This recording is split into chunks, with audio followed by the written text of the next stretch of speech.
There are places where time does not just pass, it lingers. Here, in the heart of Andhra Pradesh, the earth opens up to reveal a secret kept for centuries. Welcome to Gandikota, the citadel of the canyon.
These walls weren't just built, they were carved from the very spirit of the land. Forged in the 12th century, these stones have felt the boots of the Pemasni Nayaks and the echoes of empires.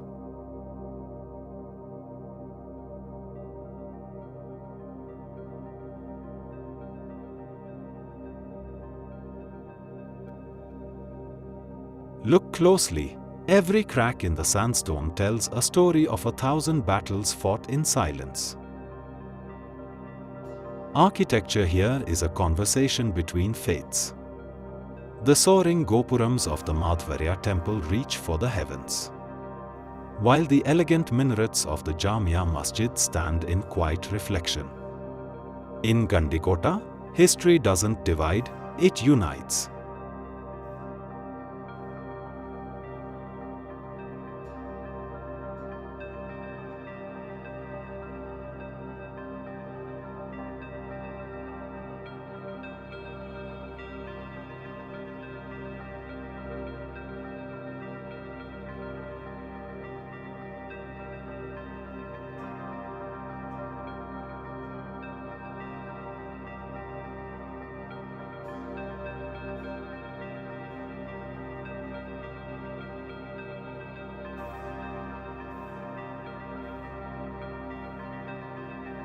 But as grand as the works of man may be, they are but a prelude to the masterpiece created by the hand of nature.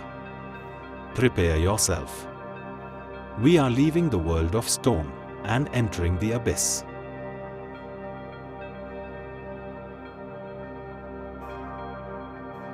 This is why they call it the Grand Canyon of India. 300 feet below the fort,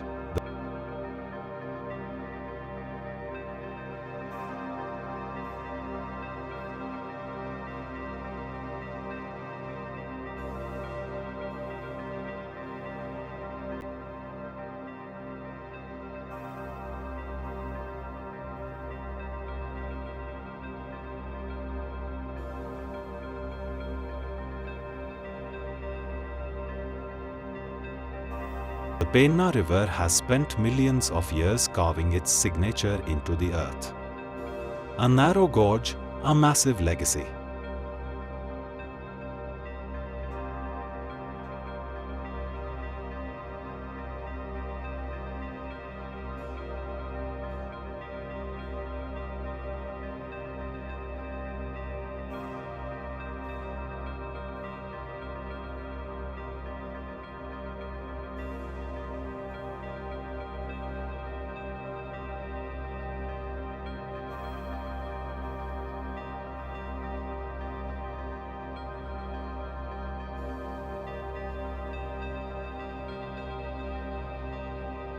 Look at the layers of these cliffs.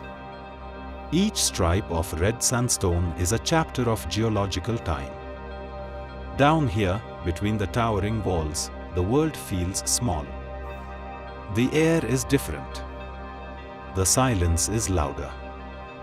It is a cathedral built by erosion and patience.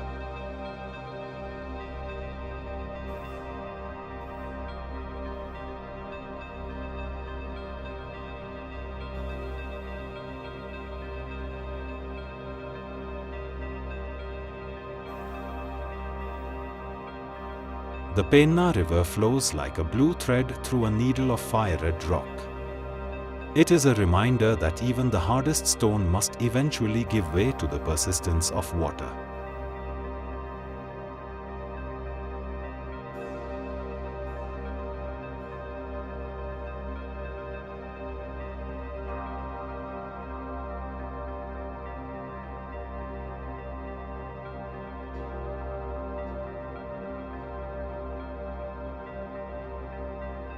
In the stillness of the evening, the river becomes a mirror, reflecting a sky that has watched over this canyon since the beginning of time.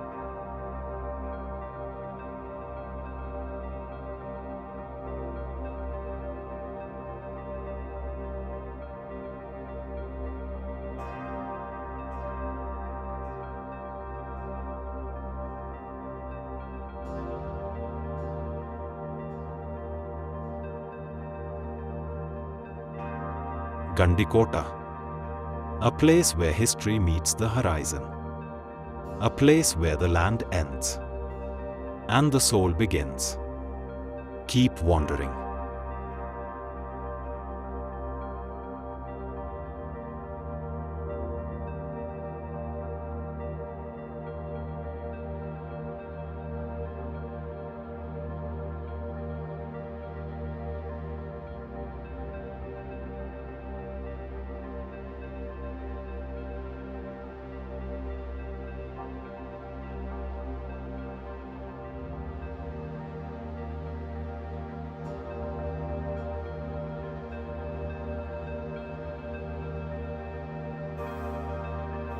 Gandikota reminds us that while our empires may crumble into ruins, the spirit of the land remains, flowing, eternal, and magnificent.